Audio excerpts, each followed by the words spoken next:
You pause outside the door, heart quickening, and turn away. That quiet hesitation before stepping into a room full of people. It's more than just nerves. It's a moment charged with something deeper. How does avoiding what scares you feed the very fear you want to escape? Imagine the tension folding into itself, like a spiral with no end. The relief you feel right now feels like safety, but it's also a kind of trap.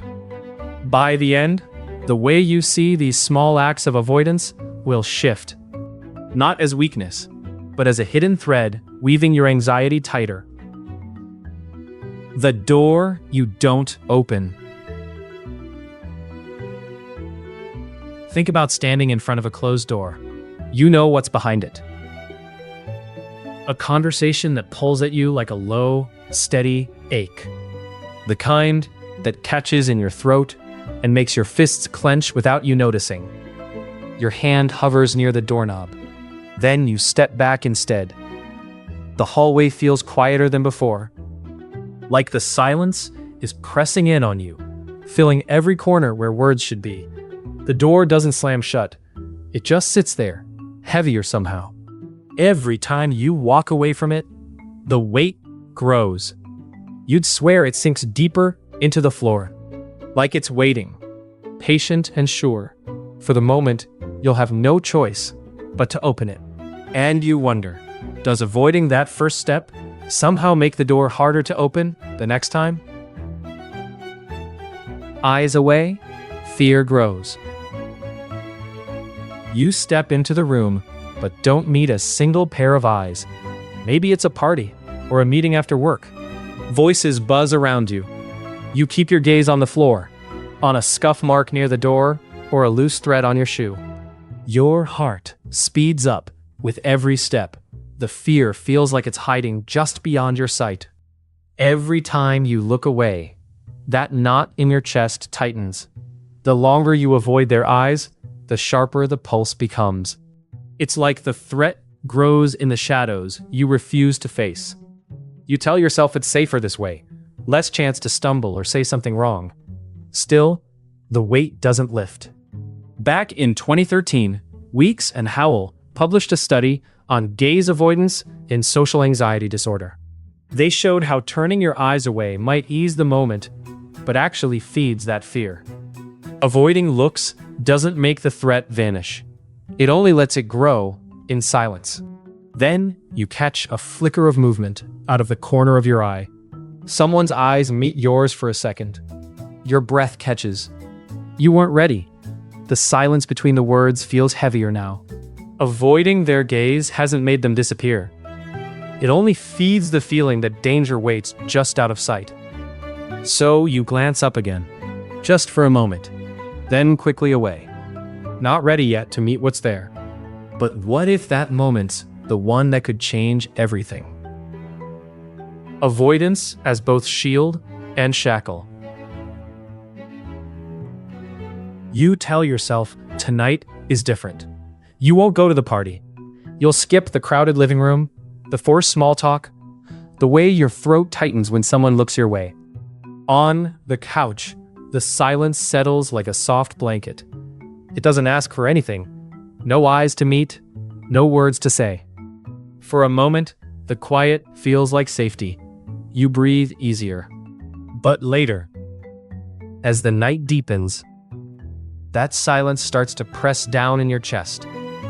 It's no longer just absence.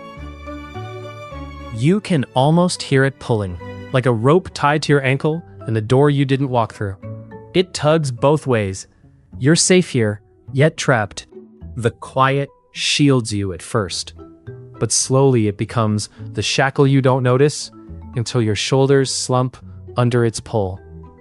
Researchers like Howell have shown how this kind of avoidance can keep anxiety locked tight. Hoffman and his colleagues, in their work on rethinking avoidance, describe it as a balance, a shield that can also bind. That hesitation before stepping into a room, it marks the boundary of two worlds. One holds the fear, the other the relief. But the relief comes with a cost. So what happens when the rope snaps? When you're not just anchored by fear, but by the very calm you chased. Small shifts in the background. You're sitting on the couch, phone in hand. The room is dark, except for the screen's soft blue glow. A video starts playing. A slow sunrise over a lake. You don't really watch it. Your eyes flick over messages instead. Later, maybe outside a party, you hesitate at the door. That image comes back. The still water, the light stretching out. Your breath feels a little easier, not like before. Change doesn't always crash in loud. Sometimes it sneaks in, quiet and small. You don't have to face the crowd all at once. Not every time. Just one quiet moment like that can loosen the tightness. And that's the part I'm saving for last, because how these small moments link to the world around you is what makes everything else start to make sense. The social currents that shape us. Now, picture this. You step into a room filled with people, the kind where laughter bubbles up without much effort. You find yourself sitting among them. Their calm feels like a soft blanket, almost a quiet invitation to breathe easier. You catch their easy smiles and the way their voices don't rush, just flow. It's in the way the light clinks against glass, the subtle ease in their posture. That calm seeps into you, wordless but loud enough to steady the quick beats in your chest. Then you move to another group. The air shifts. It's tighter here, like the space between you shrinks. You hear the clipped tones, the sharp jokes that don't quite land, the nervous glances darting like small alarms. Your shoulders stiffen before you realize it. The hollow clink of a dropped fork feels louder. Their tension isn't spelled out, but it wraps you up anyway. It pulls at the breath you didn't know you were holding. Anxiety flows like a current between people, sometimes carrying you forward, sometimes dragging you under. It's not just what's said. It's in the quiet moments, the spaces between words. You might feel it before you step in. That hesitation at the doorframe. It's not just inside your head. Think about the work of Hey A, who looked closely at how avoidance shapes anxiety. Avoidance might ease things for a moment, but it also lets that tension spread, almost like a silent rhythm sinking between people. Shankar V. showed how even distant forces, like labor migration, can quietly sync up cycles far beyond what you see. A reminder that these currents run deeper than just your own circle. In classrooms, the same currents play out. A recent study by Matthew S. Mizuhara found that group work can either ease or tighten math anxiety, depending on the mix of people. Some groups breathe calm into the room, others squeeze it out. It's a dance of tension and relief, often unnoticed, but always felt. Even online, these currents move. The development of browser extensions for micro-learning vocabulary in social news feeds shows how small nudges can shape what you pick up, and maybe how you feel, without you realizing it. These little shifts in what you see, who you hear, they all add up. You wonder how much of your own tightness comes from the company you keep. Is that quickened heartbeat yours alone, or a rhythm shared, caught in the silent dance around you? There's a weight here, one that moves beyond yourself. What if anxiety isn't just a thing you carry, but something you swim through? What happens when you start measuring fear not by how it hits you alone, but by how it shifts between these currents? Measuring fear as it moves. Think about the last time you hesitated at a doorway, the one leading into a small gathering of coworkers you barely know. You shift your weight, inching forward. Step closer. Your chest tightens. The air feels thicker. Then you pull back a few steps, retreating to a quiet corner. Breathing slows, your heart picks up again. Each move nudges your fear, like the tide brushing the shore and pulling away.